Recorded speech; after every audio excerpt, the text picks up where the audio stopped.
love reading in this park. I have done since I was 16. So peaceful. It's even quieter these days.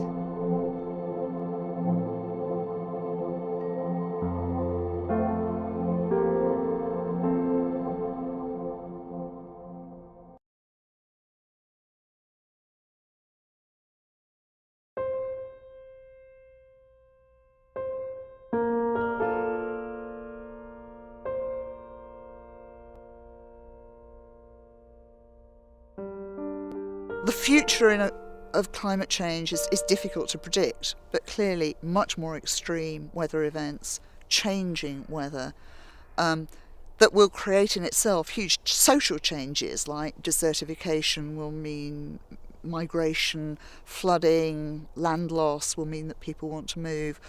I think the potential for both environmental and social problems are enormous.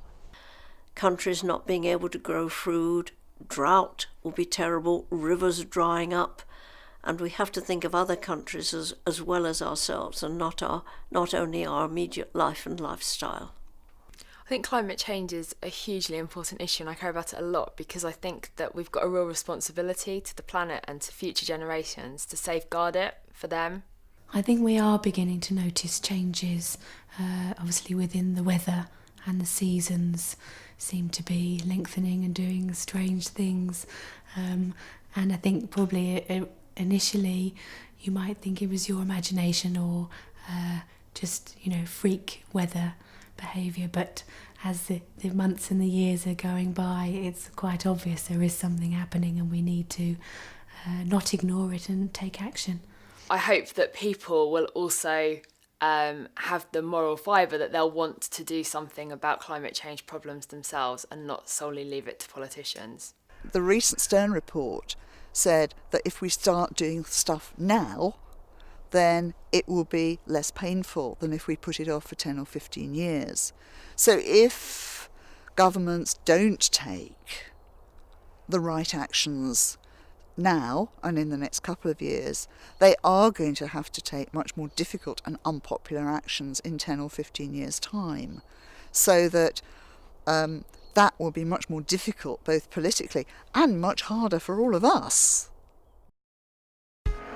This is Patricia. She is driving towards a wall.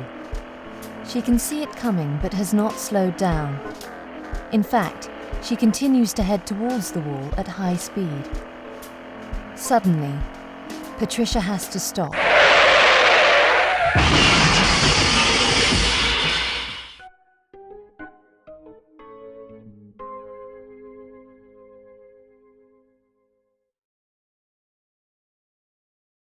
When the government first proposed energy rationing, I hadn't really thought about how it was going to affect my life. But it's hard, it's really hard. And I can understand why they have to be so strict about things, but I feel as though I've lost some of my rights.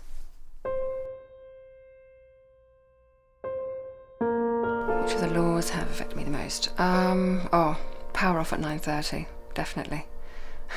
I mean, this is going to sound a bit sad, but I really miss my late night telly. And I was a real night owl, so my whole way of living has changed completely. And I think too, limiting hot water, because I can't stand cold showers.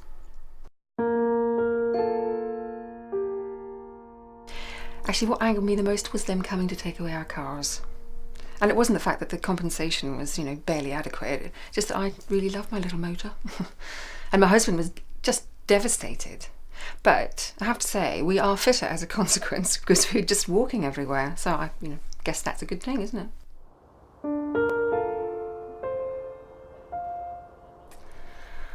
What do I miss? Oh, I think with the kettle ban, I miss my cups of tea. I mean, I used to drink about 6 or 7 a day, so it's a real loss. Oh, and the jam. How could you not miss the jam? My grandchildren, well, they're babies, so they don't really know what life was like before. I think the problems will be when they get older and we have to sit down and explain to them how on earth we got the world into such a state. When they evacuated Norfolk, I left a beautiful house behind. Lots of lovely things. But I can tell you, I certainly brought this with me. But as I say, keep stum about it, okay?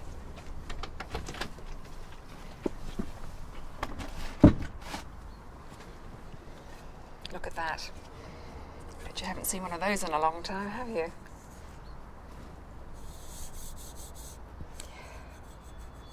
Oh, if I could go back 20 years. I'd just do so many things differently.